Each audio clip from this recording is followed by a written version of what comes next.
lumen method or flux method of calculation. So this method, it is also called photometrical computation. This is mostly used for interior lighting calculations. So all the interior lighting calculations, they are done using based upon photometrical computations.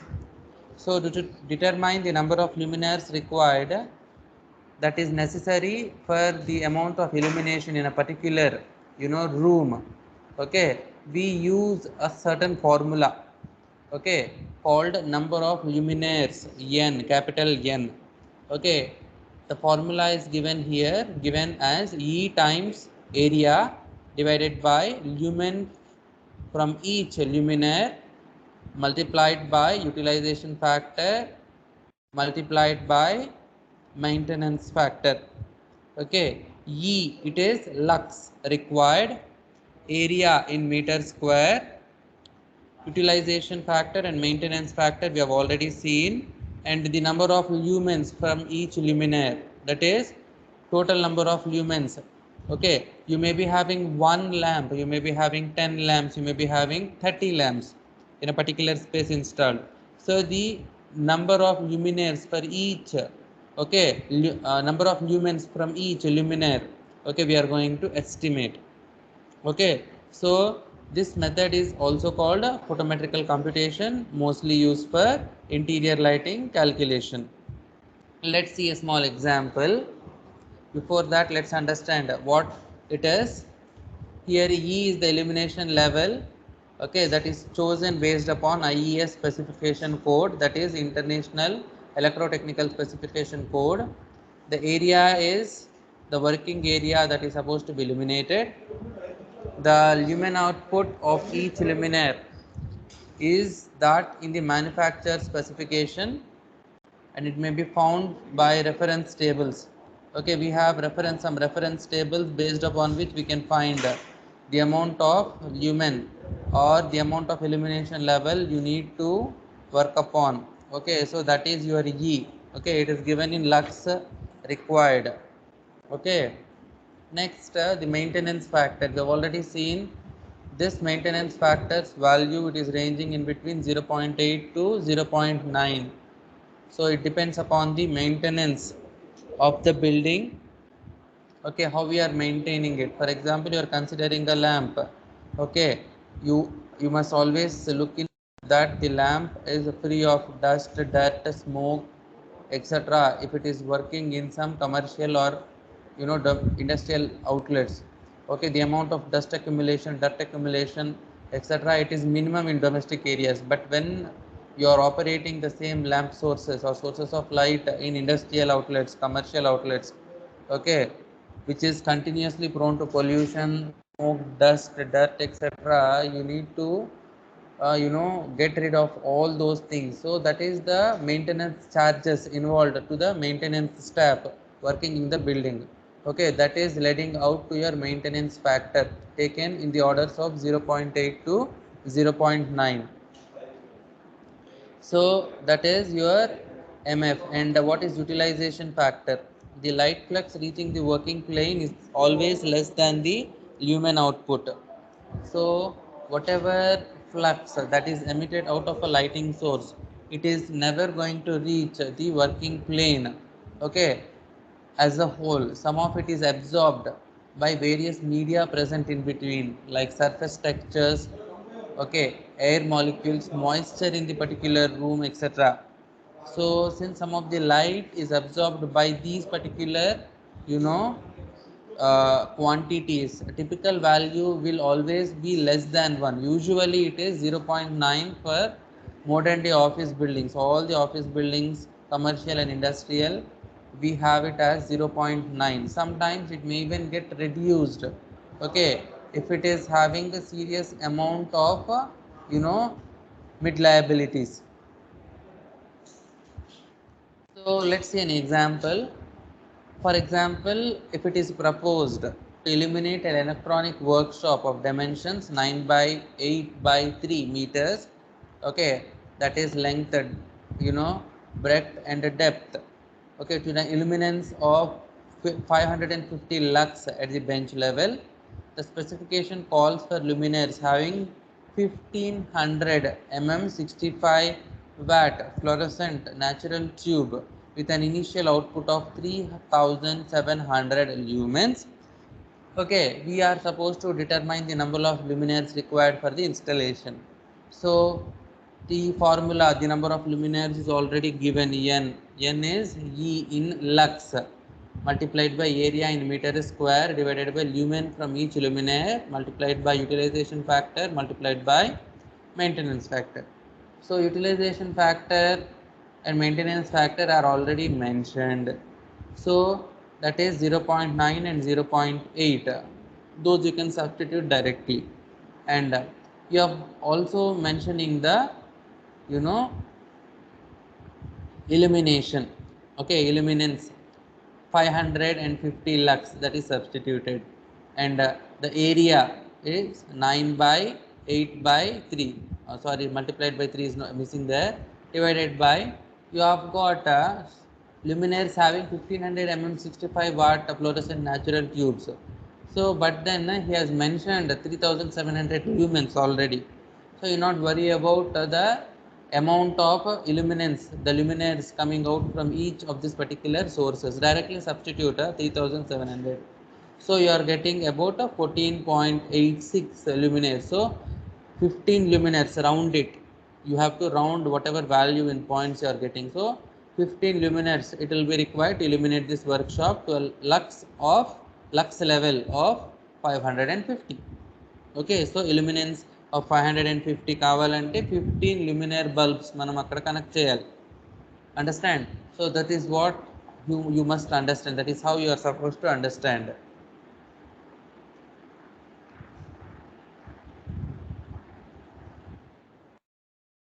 Next, let's continue with the sources of illumination. Okay, we have seen certain sources already. Discharge lamps we have already seen. We are going to see few more lamps. Okay, so usually in a broad sense, based on the way of producing the light by the electricity input, sources of light can be classified into 4 different categories. First one is electric arc lamps, second one is incandescent lamps, third one is gaseous discharge lamps, and fourth one is fluorescent lamps. These gaseous discharge lamps and fluorescent lamps, usually they are close relatives. Okay, but electric arc lamps and incandescent lamps, they are a complete distinction. So what is about these particular 4 different sources, or types of sources of illumination? So talking about electric arc lamps, ionization of air present between 2 electrodes which is supposed to produce an arc. Okay, this arc provides intense light, okay, coming out of a tube. Okay, so this is how ionization of air, okay, by the production of an arc between electrodes is taken into consideration, okay, to produce light, okay, classified broadly as arc lamps or electric arc lamps. If you are producing an arc between an set of electrodes by the source of electricity, you call it electric arc lamps, and we are dealing here with electrical energy only, so these will be electric arc lamps only. But in general sense, you can also have arc lamps in where you are not using electricity as a fuel, but rather some other biochemical fuel you may be also using. Okay, next, incandescent lamps. So incandescence is obtained using different types of filaments. You have got some types of filaments, okay, 4 different types: osmium and etc. We are going to see about those particular things in the coming slides. So when the filaments of these lamps, okay, they are heated to incandescence, that is very high temperature, they emit light that falls in visible region of the wavelength. So this light, okay, is called incandescence, and you're calling them incandescent lamps. So tungsten filament lamp is one of the kinds of incandescent lamps. Next one is gaseous discharge lamp. So this gaseous discharge lamps we have seen already: sodium vapor lamp and mercury vapor lamp. Low pressure and high pressure mercury vapor lamps also we have seen.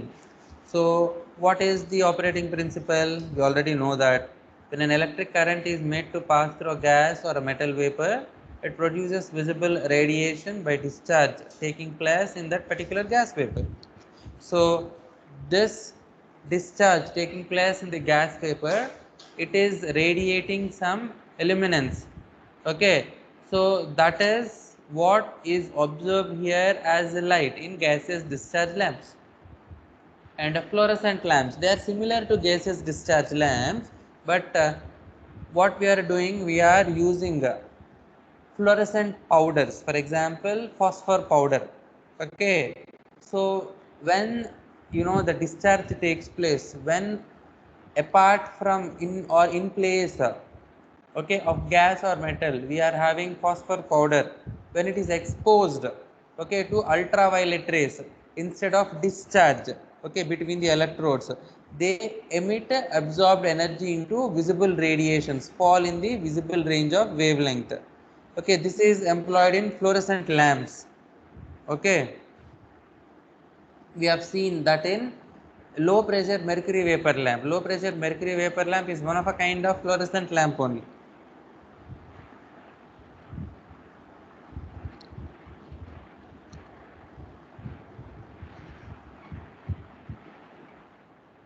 Let's see some in-depth details of these particular lamps, starting with the arc lamps. In arc lamps, electrodes, they are in contact with each other in the initial stage, and they are separated by some distance, okay, apart. Okay, so when these electrodes are coming in contact, we initially energize them with some electrical energy.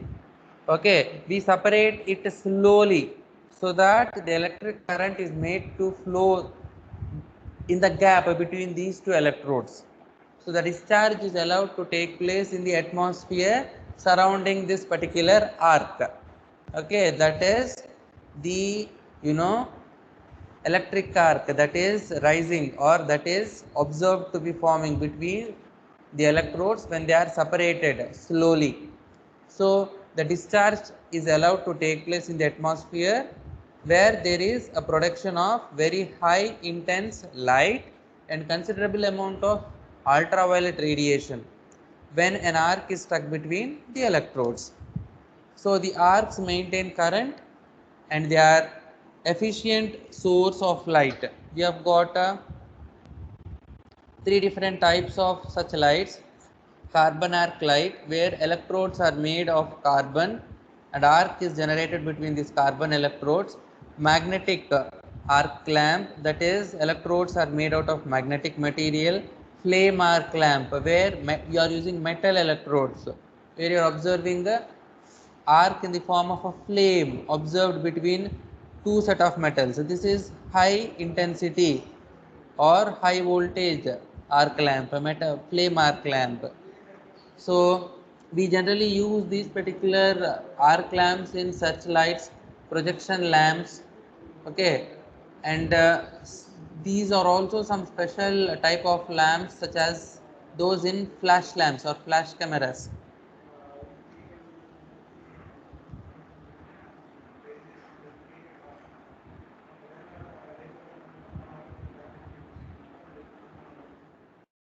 So this is the working principle of carbon arc lamp. We have taken an example. You are observing two carbon electrodes. Okay, we have got a stabilizing resistor with a DC power supply. The DC power supply is connected to the carbon electrodes, okay, via a stabilizing resistor. Okay, initially these carbon electrodes are in contact with each other. Okay, around this particular carbon electrodes, okay, we have got some gas, or we have got some material for ionization. Okay, sometimes it may be vacuum also. So when these carbon electrodes, they are separated, okay, you are observing an arc that is formed in the schematic. You are observing. So it consists of two hard rod type electrodes that are made out of carbon material. Usually positive electrode is larger size than negative electrode. So AC supply or DC supply, we have same size of carbon electrodes. The size of the carbon electrodes is the same. DC supply across the two electrodes, it must not be less than 45 volts. So anything less than 45 volts is not going to generate any arc for us. It is useless. So minimum, voltage is 45. So when electric current is passing through the electrodes, when they are in contact and they are withdrawn, okay, the withdrawal distance is also not much, just 2 to 3 millimeters. Okay, we establish an arc between the two rods. All right. So the two edges of the rods, they become incandescent due to high resistance offered by the rods that you are observing in the figure, and by the transfer of carbon particles from one rod to another, we are having light emittance, okay, in the enclosure or in the tube. Okay, so this is the principle of your carbon arc lamp.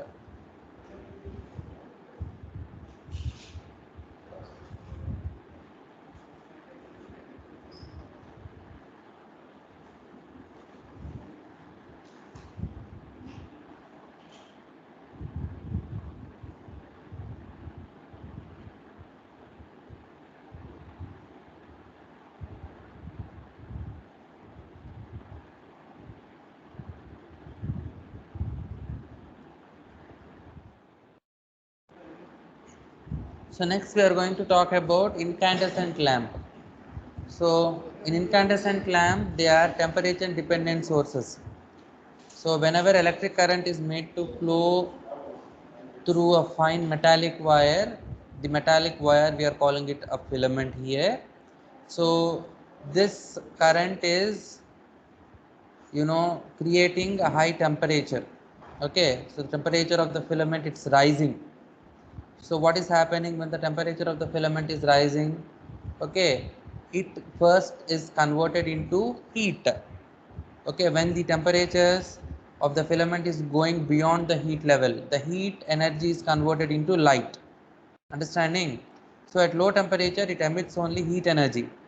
But at a very high temperature, the metal wires emits both heat and light energy. So we are using carbon 1, tantalum 1, tungsten 1, osmium 1, four different types of incandescent filament materials. There are certain requirements of this particular incandescent lamp. Okay, that is the filament requirements, the properties that a incandescent lamp house filament is supposed to possess. Okay, they are listed here. Let's go through each of them in detail. So number one, the melting point of the filament material should be high. Why the melting point of the filament material needs to be high?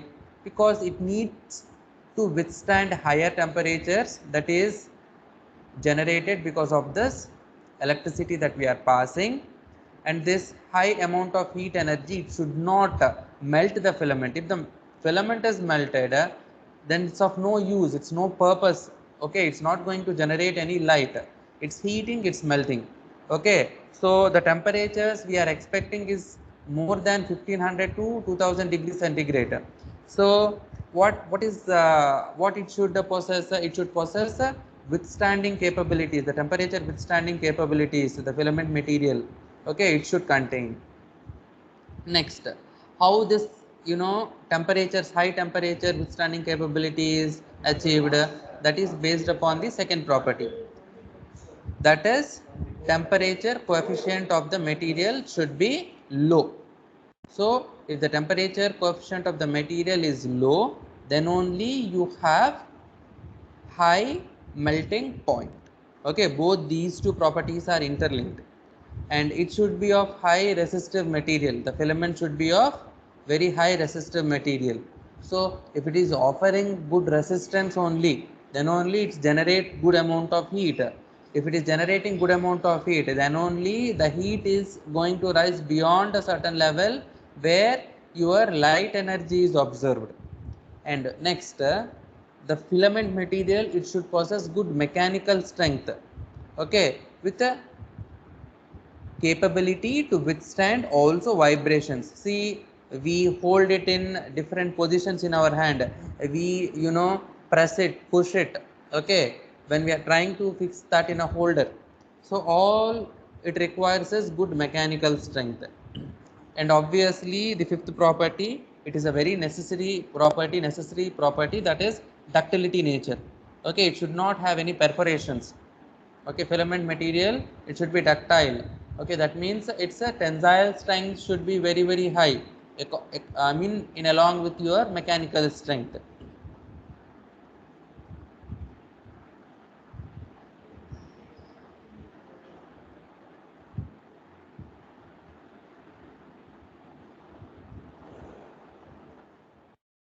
So let's see some filament materials that we commonly use in tungsten or incandescent lamps. The first one is carbon. So carbon has a high melting point of 3500 degrees centigrade. So even though we are having a carbon very high temperature, its melting point is high, carbon starts disintegration very fast. It starts to disintegrate very fast. So at working temperature of 1800 degrees only it starts to disintegrate, but it does not melt. So the life of carbon for the reason is very less. So we generally do not go for a carbon filament. Okay, whenever you are using filament lamps. And the second property of the carbon is its resistance decreases with increase in temperature. That is, its temperature coefficient of resistance is negative, so that it draws more current from the supply. So this is in some cases inefficient, okay, to operate as a filament. The temperature coefficient, it is minus 0.0022 to minus 0.0008. And talking about the efficiency of the carbon filament lamp, as I've told already, its temperature coefficient of resistivity is negative as it is drawing more current. Obviously, the carbon filament lamp efficiency is less because of its low operating point, large electrical input required, that is high currents required. The commercial efficiency of carbon lamp is 3 to 4.5 lumens per watt approximately. And the carbon has high resistivity, which is about 1000 to 7000 micro ohm centimeter, and its density is 1.7 to 3.5. So this is about your carbon type of filament.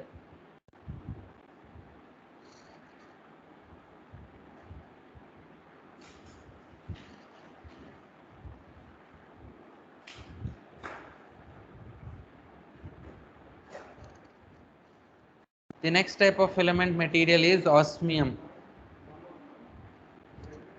So the melting point of osmium is 2600 degrees centigrade. It is a very rare and expensive metal. The average efficiency of osmium lamp is 5 lumens per watt. We generally do not go with osmium as a material for filament because the osmium material is very rare. It's a very expensive material. Filament lamp, you know, produced using osmium material also obviously will be very costly, which common people cannot afford.